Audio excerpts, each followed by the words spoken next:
Namaste everyone, this is Shreya Singh and here I'm back again with another video of psychology. Since we have already talked about the cognitive and behavioral aspect of self, in this one we are going to directly jump upon the psychodynamic approach.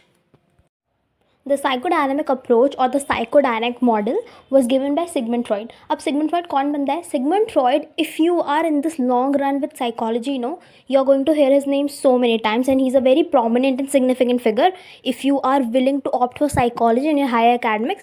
जैसे कि मेरे seniors ने यही सब बोला हुआ है, in fact my teachers, कि बहुत टाइम तक साइकोडायनेमिक और सिगमंड फ्रॉइड का नाम बहुत ज़्यादा प्रोमिनेंट है साइकोलॉजी में. तो जो फ्रॉइड था उनको फादर ऑफ मॉडर्न साइकोलॉजी बोलते हैं. Why father of modern psychology? Because of the techniques that he used in psychodynamic model. पहली है free association, hypnosis, dream analysis, error technique. So all of these things, when you figure them out, they all were the techniques that Freud used to treat the people who used to come to him. If you know about other psychologists apart from Sigmund Freud, you know that they have given max to max 1, 2, 3 theories.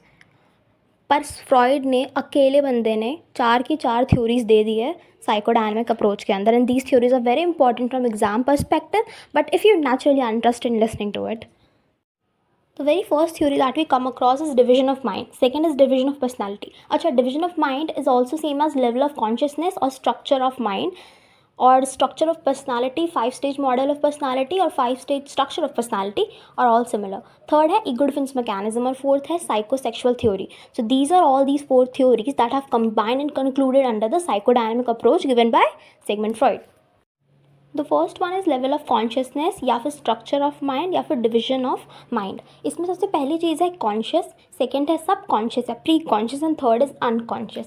Conscious बड़ी simple चीज़ कहता है कि something that you are aware of in the present. The activity that I am doing right now, the surrounding that I am in, I am aware of all the things that are happening around me and what I am doing.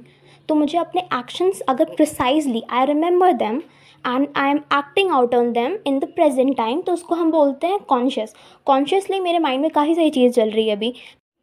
I can think about sleeping, eating, speaking, making a YouTube video, or maybe at 5 o'clock I have to go out and play. So there are so many things that are going on in my head. I am aware of my stimuli and the stimuli is being attended by me. तो वो चीज़ होगी conscious, क्योंकि consciously I am aware of those things that I am about to do or I am doing or they are in my surrounding. तो जो present में चीज़ हो रही है उसको हम बोलते हैं always in the conscious. अभी बात करते हैं प्री कॉन्शियस और सबकॉन्शियस की. प्री कॉन्शियस और सबकॉन्शियस कहता है can come in to awareness if attended. If I am reminded about an event that has occurred in the past और has happen in the past, so I might come in to awareness in the real time. By real time I mean in the present time. मुझको वो चीज़ याद नहीं है पर किसी ने याद दिलाई तो मुझे याद आ जाएगी. By this what I mean, taking an example, 3-4 महीने पहले हमारा वॉलीबॉल मैच था. I don't remember what position we got, but while I am speaking to my friend, उसने बोला अच्छा तो उस मैच में गिर गई थी, याद है तुझे? तब मुझे याद आ जाएगा. Okay, these were the sort of events that occurred and now I am coming in to awareness, क्योंकि मुझे वो चीज़ याद दिलाई गई. दैट इज़ प्री और सबकॉन्शियस. देखो जो अप्रोचेस निकल के आई है ना, उसमें एक और चीज़ बोली हुई है, our mind is like an iceberg. Iceberg ले लो या आइसक्रीम का कोन ले लो, द टिप इज़ कॉन्शियस जिसके बारे में हम अभी अवेयर हैं. द मिडल पार्ट इज़ सब और प्री कॉन्शियस जिसके बारे में हम अवेयर हो सकते हैं इफ़ रिमाइंडेड या फिर if attended, those are the terms. और जो थर्ड होता है द बेस, वो जो बेस है उसको हम अनकॉन्शियस बोलते हैं. अनकॉन्शियस में होती है repressed feelings, depress feeling, some of the thoughts that are very negative, some of the desires that I have unfulfilled, वो होती है अनकॉन्शियस में. इसलिए अनकॉन्शियस में लिखा होता है unaware of mental activity. Unaware of mental activity का मतलब होता है something that we are not aware of. Even if we are reminded about those things we can't come in to awareness, क्योंकि वो इतने डेप्थ ऑफ माइंड में repress thoughts है that we don't want to remember those. That could include the childhood trauma और something that has happened in the past. It is very disturbing and it is creating an hindrance while I'm performing some activity in the present.